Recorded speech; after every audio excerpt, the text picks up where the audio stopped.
Have you ever had a bad day? Now, imagine this.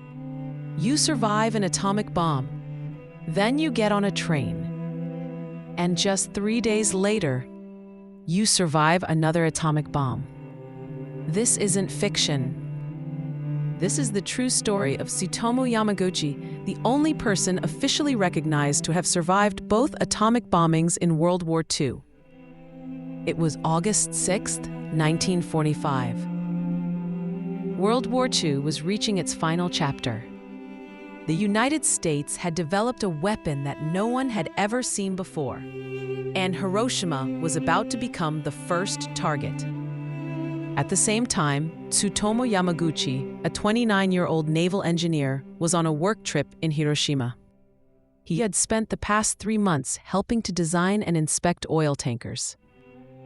That morning, as he walked toward the shipyard, the sky suddenly flashed white. A B-29 bomber had dropped something the world had never seen: a nuclear bomb. The explosion flattened the city instantly. Heat, wind, and fire swept through the streets. Yamaguchi was less than 3 kilometers from ground zero.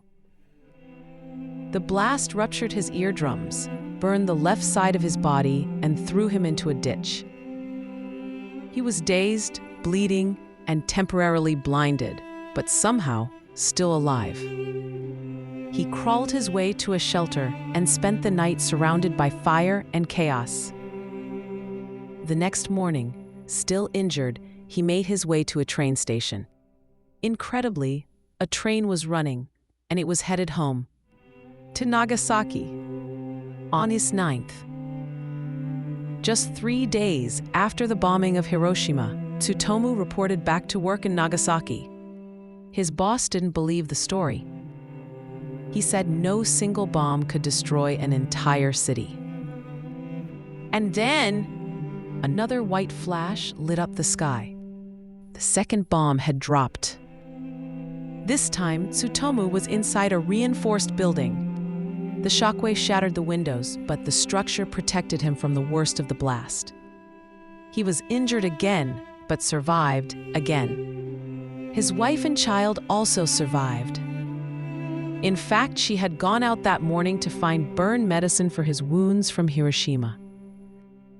She was only a few kilometers from the explosion, but they were saved by the walls of their reinforced home. In the weeks that followed, Tsutomu battled fever, infection, and trauma. His wounds became severely infected. He lost hearing in one ear permanently.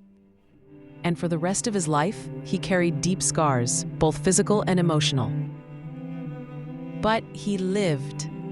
He returned to work and raised a family. In time, he became a teacher and a voice for peace.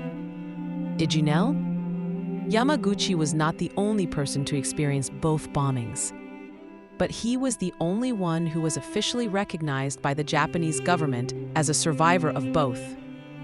In the years that followed, he rarely spoke of what happened.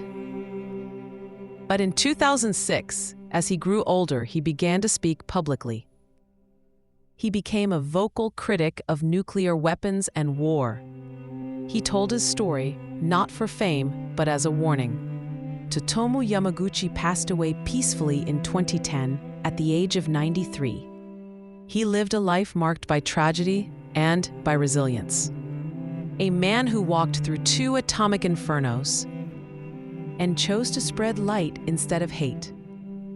Sometimes history gives us names we should never forget. Not because they were generals or kings, but because they remind us what it means to survive and to choose peace.